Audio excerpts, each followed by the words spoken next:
Good morning and welcome to AM News Presents The Morning Report with Rachel Baird and Ed Peruta. I'm Rachel Baird. I'm Ed Peruta, and today is January 6th, 2016, and it is a new day. It is a new day. We're going to report about what happened yesterday, obviously, because that's the biggest news of the day. Well, let me set some ground rules.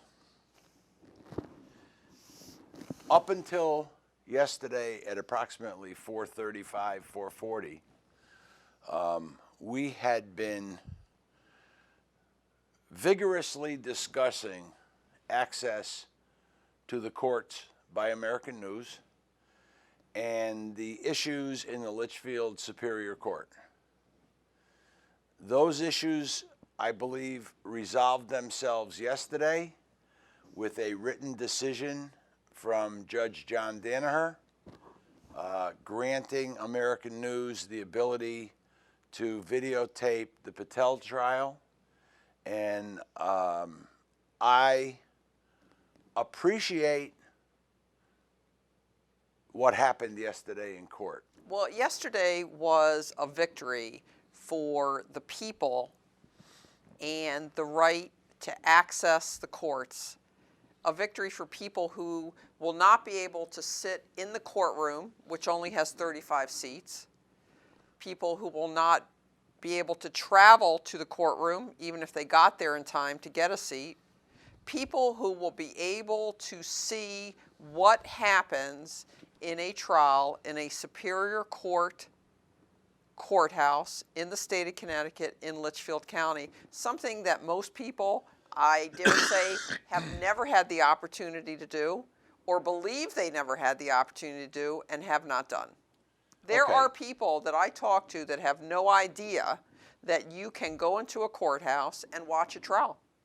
It's amazing how many people do not know that. And if you go to courthouses and see the empty courtrooms, it's obvious. Now, let me explain the logistics of this.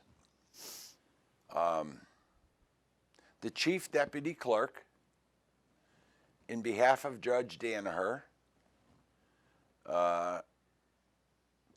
pointed out where the camera was to be positioned. It's in the back right corner of the courtroom. It is an old courtroom. It is for video purposes, it was designed before video cameras. I believe that when people see the inside of the courtroom, they will be surprised at how old the courtroom is. It's very historic. Circa 1888. In fact, there is a new courthouse being built right now in Torrington, so this could be one of the, final years for the use of this courthouse. Right. I have packed up the equipment that I believe will be used or could be used in the courthouse. I mean, you're just flying by the seat of your pants right now because this was somewhat of a last-minute decision, so there hasn't been a lot of time to plan. I know the practice book allows for a pretrial meeting with the judge, with the attorney for the media, with the parties to plan out everything. There's not time for that. The trial starts today. So here's the logistics of it. I have a high-definition video camera that is capable of videotaping on one 32-gigabyte memory card for about 4 hours and 20 minutes. The cameras that I use have 2 cards. I believe that I will be able to videotape 8 hours and 40 minutes. There's a lot of dead time in a trial. We cannot record during court recesses. We cannot record when the jury is coming into the court and going out of the court. We cannot videotape any member of the jury. And then it's up to the court on a motion by either the state or defense as to whether or not there's going to be individuals that we cannot record. Do you have the order? I can bring it up on my computer if you don't. You can bring it up on Because there are certain categories: juveniles, police informants, relocated people, That's the Witness victims. Protection Program. Yep, relocated people, victims, Well, undercover officers. That was another category. American News does in fact have the capability, if the state was to grant us access to their wireless internet, if they have it in any courthouse, if there is wireless internet and the state was to grant us access to that wireless internet network, we could in fact transmit live with a 40-second delay the actual proceedings. But I don't think we're ready for that yet. And this is one of the things I love about you, Ed. You're always looking into the future, planning ahead, and it's that aspect of your personality that has gotten us to this very unexpected point. Well, I need to give credit where credit is due. I would not be sitting here today in this studio if it wasn't for Attorney Rachel M. Baird. You made the forward step of getting a new office and leasing enough space where your law firm has the room and the media center has the room. And for anybody that's out there, please understand, if you're driving down Route 4, right-way signs, put up the new signs in front of the banner is gone, the signs are up, and Rachel has inquired as to whether or not logos like the American News Media Center can be made and put onto clothing. Well, I looked at the website for right-way signs, and it appears that they do apparel as well. So the sign that we have on the front of the building for American News, we can take that logo, that sign, and put it on a shirt, and that can be the American News media shirt for the camera operators that are going to be in the courtroom for the trial. Right. Now, each camera operator has to have a relationship with American News. I can't give it to somebody else to do it. Well, no, you had this lined up. Again, you were planning ahead, and I said, I think it's a long shot, but you, despite it being a long shot, planned ahead. I had to be ready for a yes. Yep. So even though we may have expected a no, I had to be ready for a yes. So you got your employees lined up. We're going to have Cliff in there who does master control. Let's just clarify something. Yeah. Because after being in court yesterday and listening to the senior assistant state's attorney's argument to the court as to why we shouldn't be allowed in, I'm aware of the fact that she may be watching or they may be monitoring summary judgment or the morning reports or the YouTube accounts of American News as they're presented. Rule number one, or disclaimer number one, what comes out of my mouth cannot be attributed to you. I've been doing this longer than you've been an attorney. I'm just telling you, I've been doing this, you do not put words in my mouth. I'm not a puppet. It doesn't come out. What I say is attributable to me, not to you. I don't think there's anybody that doubts that. Okay, now, I want to assure, and I'm going to go on camera and say this, the videotaping will be done as professionally as possible under the circumstances and guidelines put in place by the judge.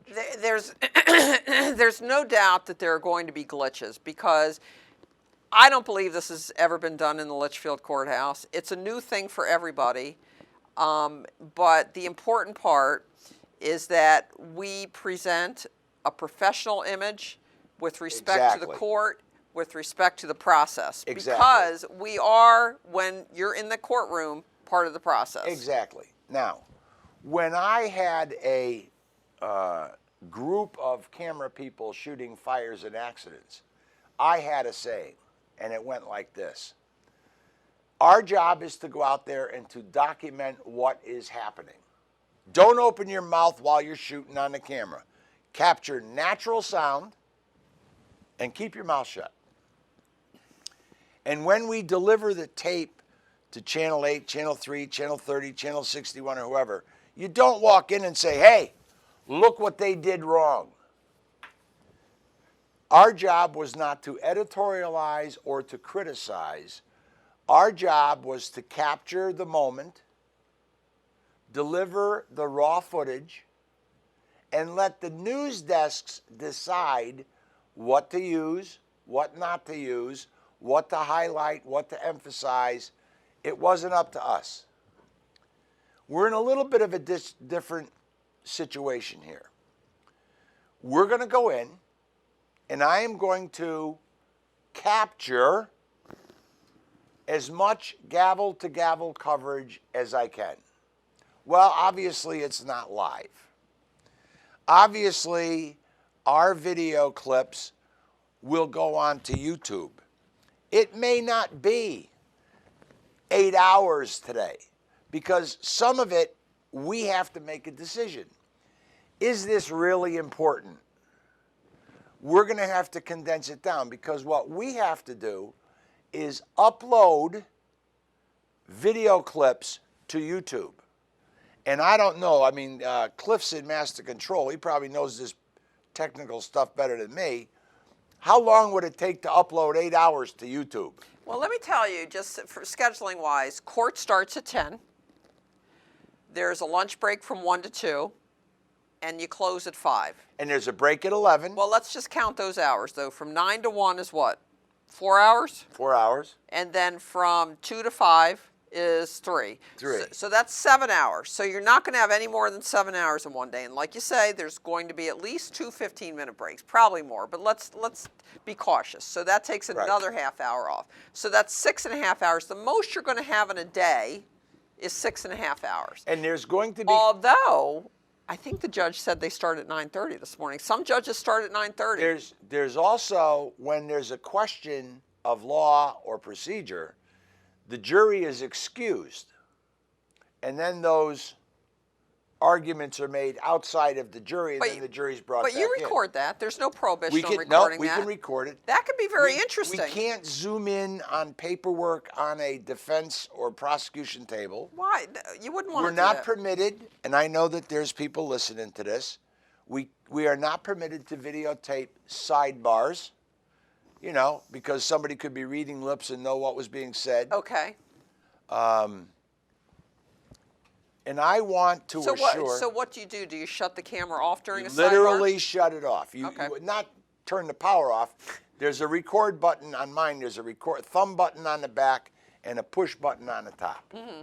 And you will tell in the screen, green is standby, red is recording. So we will record and then go to standby when we're not supposed to be recording, and then hit the button and go back to record when we can. I would imagine that out of the 7 hours in a day, we're going to be lucky to be able to show an hour of that footage. Well, we don't know. We don't know. We don't know. Now, today, I would imagine that the jury's going to be brought in. The jury is going to be charged, either sworn or charged. Well, because when you say 1 hour, part of my interest in doing this is providing people the whole picture of a trial and not having somebody else decide for them what is important or what they should see. But what I'm saying is I'm in the shallow end of the pool. Exactly. I'm crawling right now. Right. And there's going to be glitches as far as camera angles, what we can get, what we can't get, you know, what's going on. So I'm saying this. As it stands right now, if Channel 3, WFSB, made this request and put a cameraman in there to do gavel to gavel, 10 seconds would show up on the 6 o'clock news if it was interesting, if they thought it was interesting. 10 seconds of 7 hours would show up. 1 hour, and I'm saying that I can probably say 1 hour is going to be a minimum. And Are you going to do this in that high resolution that's Yes. more difficult and okay. timely to upload? Okay, there are, the cameras record in 1080, HVHC, AVHC, whatever it is, format, which MTS, it's a compressed format. It's very high quality HD. And then there's what's called MPEG-4. And I'm going to be recording an MPEG-4, which is high definition, but it may not be as high definition as AVC HD. You could also experiment on different days, try different Can things. experiment. For example, we transmit to YouTube right now, and Cliff can explain it probably better than I can because he's got more technical knowledge about this. YouTube will let you upload it at 1080, 720, 480, or I think there's even a 360. Right now, Summary Judgment and the Morning Report are being uploaded to YouTube at 480. It's nowhere near what's capable, but it has a lot to do with the internet speed here in the building. And I remember there's definitely about a 40-second delay between what we say and what people see. Right. And I remember asking you about a week ago, well, does that mean if we say or do something that we don't want to go out, can we cut it? And no, you it's said, out no, the door. it's already out. It just takes time to get to the out other the side. door. Right. Now, For example, we were talking about glitches that can occur when you're starting something new. Our first episode of the Morning Report, no audio. we had no audio. So we sat here for a half hour talking with no audio, and something like that may happen at the trial. Let me go a step further. There are occasions when you can take a whole bunch of microphones. The news media could have a microphone on the defense desk, the state's desk, the judge's desk, the witness desk, and then it all comes back to a mixer and then it comes back to the camera. Well, I don't have that. I have a camera with a shotgun mic that will zoom in on the audio across the room. Mm-hmm. But I'm bringing with me my XLR cables with a phono jack, the old style single phono jack, that if they have all of their microphones coming into a mixer and there's an export, I can export and bring it and plug it right into the camera. But I didn't have the pre-trial meeting. This was, I don't know what they have. So I'm bringing wire. So tomorrow may be better than today. I may have a better concept tomorrow than today. But we have 3 individuals, myself included, who will be able to capture this trial. And in the state of Connecticut, there's the Connecticut Television Network, CTN. And they cover the legislature and the subcommittees, and they'll do the Board of Firearms. And they don't actually have cameras, though, do they? They do. But they're built-in cameras, right, aren't in the they? Legislative they don't office have a building, man sitting there or a woman sitting there with the camera. They have remote cameras. Mm-hmm. Okay. Now, in researching for yesterday, CTN is talking about internet streaming from the Supreme Court building. Mm-hmm. In other words, people can log on and look at the stream as it's happening. And that would be really interesting for people to see the arguments that are made there at the Supreme Court. But here's one thing that hasn't been covered. The trials out in the JDs or the GAs. Now, am I really interested in a case in a GA, a graphical area 18, or GA14 in Hartford or GA15 in New Britain. Am I really interested in a DUI trial? Well, unless there's something remarkable about it, not right now. But there are going to be trials around Connecticut that we have to find out when they're taking place so we get the requests in time, make sure we have the resources in the form of people and equipment, and then have those people go out there, do their pre-trials, and figure out where they're going to set up. And I believe that we are going to offer a lot more coverage than a standard brick and mortar mainstream video broadcaster. Well, let's concentrate on this one first and get this one under our belt. Okay. You know, I was thinking of something when we were mentioning glitches that can occur and how you have to expect the unexpected. Even, I don't know if it was this past Super Bowl or the one before that. Didn't the lights go out or something at the Super Bowl? I mean, even something like that where you have billions of dollars probably invested in it, all the top professionals in the field that you can find, and the plug, and the lights go out. Somebody trips over the wire and pulls the plug. So anything can happen, and Right. we just have to run with it. So one comment was made during the hearing yesterday by defense attorney Hubert Santos. I think it was him, that We talked about this, the lottery on the Current. We talked about this. oh yeah, that nobody reads the newspapers anymore. He was commenting about how harmful it might be if the trial is recorded because jurors may be impacted, etc. And I think Judge Danher came back with, well, there's a reporter sitting in there, and you had said That's how it there's came a up. reporter sitting That's in how it the came up. audience right now. And And then he came back with the most infamous comment I've heard in years. well, nobody reads the papers. He said we've voir-dired all these jurors, and we asked them if they read the paper, and Nobody reads the paper. nobody reads the paper anymore. And I felt bad for Bridget Ruthman from the Republican Americans sitting back there, and so as a shout out to Bridget Ruthman, who after all was the one who gave you the tip on the night of December 23rd that there had been a hearing that we had missed because there wasn't any notice. Talk about a girl who's put gasoline on the ground. So what she said, judge reconsiders, allows business to tape Patel trial. After first rejecting a bid by a Harwinton business owner to videotape the Nirag Patel murder trial, Litchfield Superior Court Judge John A. Danaher, the third, she forgot the third, on Tuesday granted the request. So, dear Waterbury Republican American, we are reading the paper this morning, and in fact, it's delivered to my business doorstep every morning. And I look at it online, digitally as well. And I have more respect for that paper than I do for the Current. American News and Information Services President Edward Peruta appeared with two attorneys.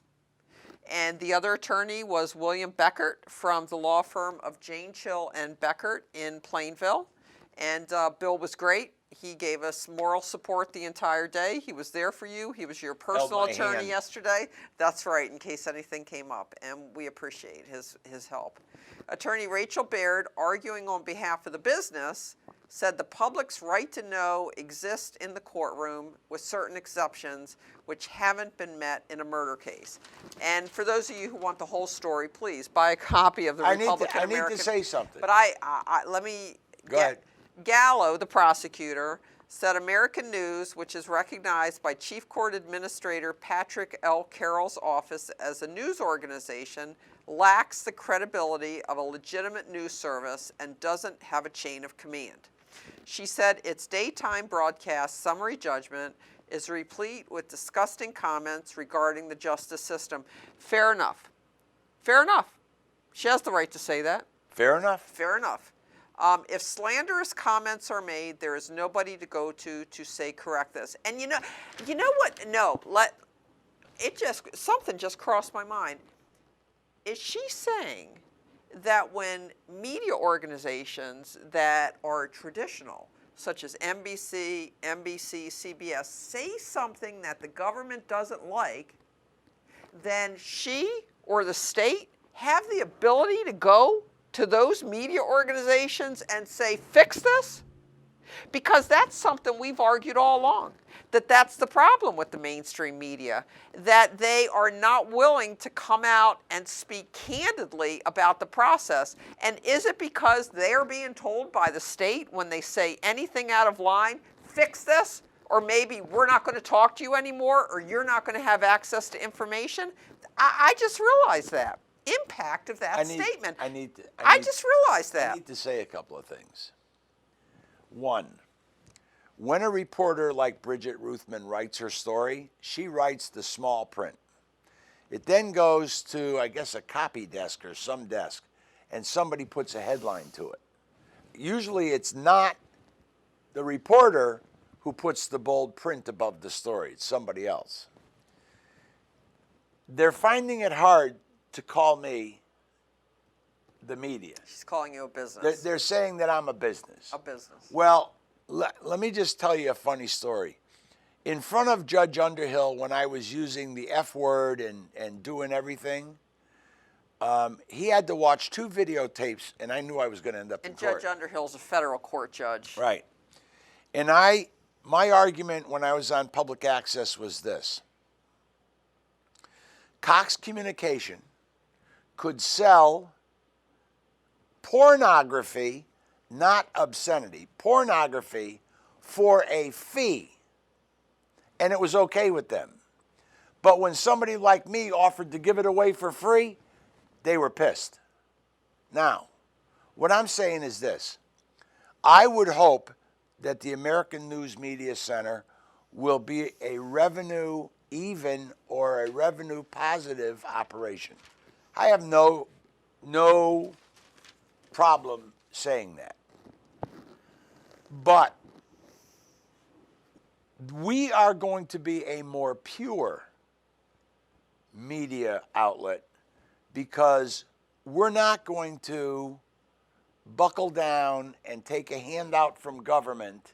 Well, no one's going to call us and say, fix it. Or No. if they do.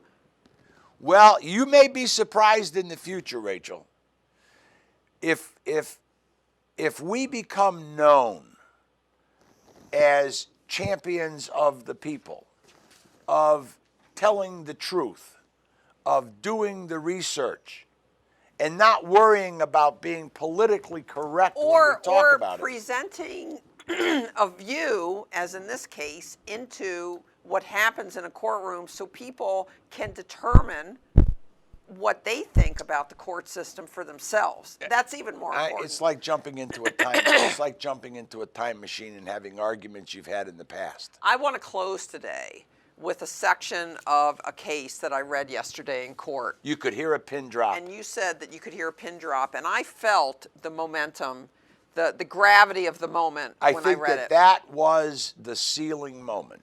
Because at that point, the prosecutor had said, you know, things about what we talk about negatively, and that it wasn't constructive, and et cetera, in the opposition to They said that the judicial system is corrupt. So in response, this is a decision by Judge Blue in the trial of Joshua Komazarjevsky, one of the defendants in the Cheshire murder trial. And right. The issue in that case was, should a reporter be allowed to Twitter from the courtroom? And Judge Blue ultimately said yes. But in his decision, he said, newspapers are sometimes irresponsible, and their motives in a market economy cannot be expected to be unallied by considerations of commercial advantage. Publication may cause needless pain, distress, and damage to individuals or harm other aspects of the public interest. But a freedom which is restricted to what judges think to be responsible or in the public interest is no freedom. Freedom means the right to publish things which government and judges, however well motivated, think should not be published.